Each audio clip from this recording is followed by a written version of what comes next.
90 के दशक की एक सांवली सलोनी और तीखे नैन नक्श वाली अभिनेत्री। जाने जिगर जाने मन, मुझको है तेरी कसम, तू जो मुझे। जिसने अपने बेहतरीन अभिनय और मासूम चेहरे के बलबूते दर्शकों के दिल में खास जगह बनाई। मेरा दिल तेरे लिए धड़कता है। जिस अदाकारा की पहली ही फिल्म देखकर करोड़ों फैंस को इनसे आशिकी हो गई। नजर के सामने, जिगर के पास। लेकिन क्या आपको पता है कि ये अदाकारा फिल्मों में आना ही नहीं चाहती थी और एक निर्माता निर्देशक के फोर्स करने पर इन्होंने अपनी पहली फिल्म साइन की थी। धीरे धीरे से मेरी जिंदगी में आना। क्या आप जानते हैं कि पहली ही फिल्म से स्टार बनी इस अदाकारा ने अपनी सारी संपत्ति दान कर दी और फिर गृहस्थ जीवन से ही संन्यास ले लिया। आज के बाद मेरा करियर और मेरी जिंदगी राहुल है। मैं उससे प्यार करती हूँ और बहुत जल्द हम दोनों शादी करने वाले हैं।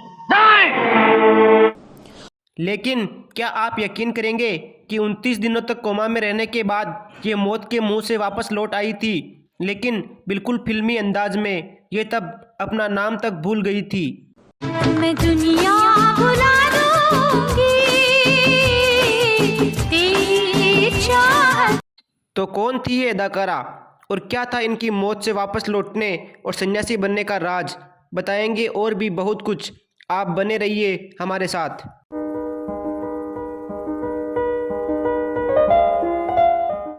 दोस्तों, आज की कहानी है आशिकी फेम अभिनेत्री अनु अग्रवाल की। तो आज के अपने शो में इन्हीं की करेंगे बात। अनु अग्रवाल को लोग आज भी आशिकी गर्ल के नाम से जानते हैं।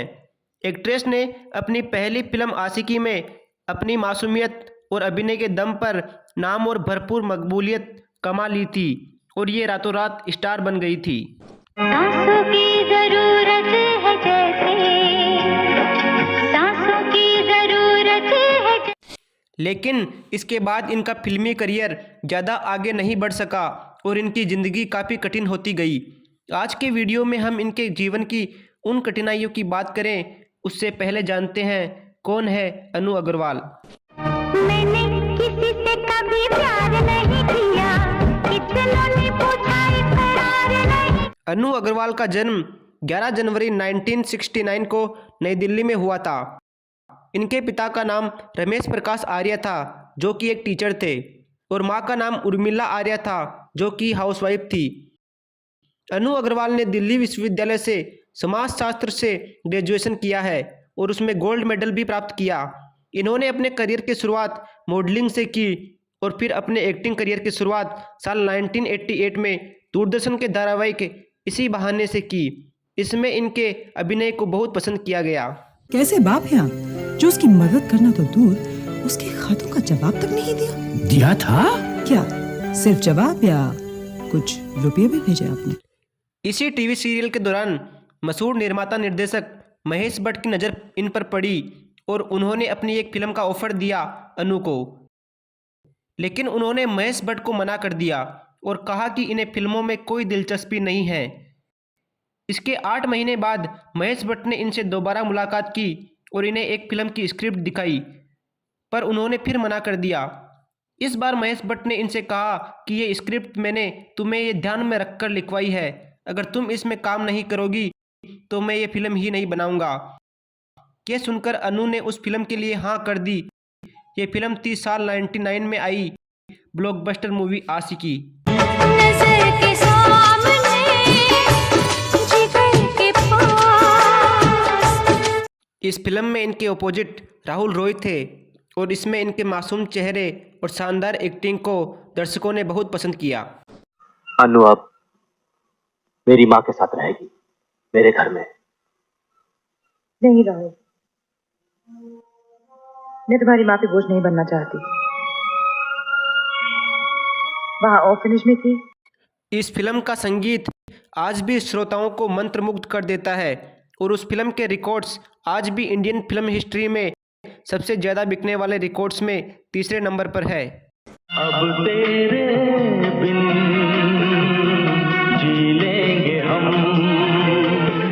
अपनी पहली फिल्म से स्टार बनी अनु ने इसके बाद कई फिल्में की, लेकिन ये फिल्में वो कामयाबी नहीं दोहरा पाई और इनका स्टारडम ग्राफ दिन ब दिन गिरता गया।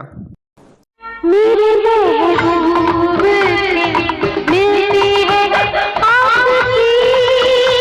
फिल्म आशिकी के बाद गजब तमाशा, खलनायिका, बिग अंकल, जन्म कुंडली, कन्यादान और रामशास्त्र आदि फिल्मों में काम किया, पर ये फिल्में कब पर्दे पर आई और कब चली गई पता ही नहीं चला। हिंदी फिल्मों की असफलता के बीच इन्होंने एक तमिल फिल्म थिरुदा थिरुदा में भी काम किया। रुक जाओ, मैं कहती हूँ रुक जाओ, वरना मैं इसकी गर्दन काट दूंगी। मेरा मुन्ना मुझे दे दो। ये मेरा मुन्ना है, इसे मैंने अपना दूध पिलाया है। खबरदार, अगर कोई चालाकी की तो मैं इसकी गर्दन काट दूंगी। साल 1996 में देवानंद के साथ आई इनकी आखिरी film written of jewel thief थी। चौकियों में घोला जाए फूलों का शबाब, और उसमें फिर मिलाई जाए थोड़ी सी शराब, होगा वो नशा जो तैयार, वो प्यार है। ये प्यार नहीं, नींद का खुमार है। आपकी आंखों में नींद है, नींद है, नींद। अनु साल 1994 से 1997 तक MTV के प्रोग्राम ओए MTV की विजय भी रही। वो मेरा मदर सा, मेरा माँ का तबीयत खराब हो गया था सर, इसलिए मुझे डॉक्टर बनना पड़ा। नो सर, वो हॉस्पिटल, डॉक्टर के पास हॉस्पिटल लेके जाना पड़ा। अब बात करते हैं इनके जीवन की उस घटना की जिसने सब कुछ बदल कर रख दिया। जानकार बताते हैं कि इसी बीच 1999 में हुए एक भयानक कार एक्सीडेंट के बाद अनु कोमा में चली गई और इन्हें महीनों तक होश नहीं आया। डॉक्टर्स ने भी हाथ खड़े कर दिए और इनके पेरेंट्स से यहाँ तक कह दिया कि इनकी मौत कोमा में ही हो जाएगी। पर वो कहते हैं ना, जाको राके साइयाँ मार सके ना कोई। करीब 29 दिनों तक कोमा में रहने के बाद अनु अग्रवाल को होश आ गया, पर वो खुद को पूरी तरह से भूल चुकी थी, यहाँ तक कि वो अपना नाम भी भूल चुकी थी। इनके शरीर का निचला हिस्सा पैरालाइज्ड हो गया था और ये चलने फिरने में भी असमर्थ हो चुकी थी। इन्होंने अपने एक इंटरव्यू में बताया था कि इतनी आसानी से सब कुछ ठीक नहीं हुआ, बल्कि अनु ने योग का कठिन अभ्यास किया और इससे उबरने में योग ने अनु की बहुत मदद की। लंबे उपचार और मजबूत इच्छाशक्ति के कारण वो इससे उबरने में कामयाब रही और धीरे धीरे इनकी ज़िंदगी सामान्य होती गई। अनु ने यह भी बताया था कि तब इनका चेहरा पूरी तरह से बदल गया और लोग इन्हें देखकर मुश्किल से पहचान पा रहे थे। कई लोगों ने इनकी बिफोर और आफ्टर पिक्स भी सोशल मीडिया पर पोस्ट करनी शुरू कर दी थी। यहाँ तक कि अनु खुद भी अपनी फ़ोटोज़ को देखकर पहचान नहीं पाती थी। इस हादसे से उबरने में उन्हें कई साल लग गए और तब तक इनका फिल्मी करियर भी पूरी तरह से ख़त्म हो चुका था। पर अनु ने कभी हिम्मत नहीं हारी और मौत से जूझकर एक बार फिर से ज़िंदगी हासिल की। अनु फिलहाल बॉलीवुड की चकाचौंध से दूर मुंबई में अकेली रहती है और इन्होंने अनु अग्रवाल फाउंडेशन की स्थापना की है, जिसके जरिए ये गरीब बच्चों को योग सिखाती है और उनकी मदद करती है।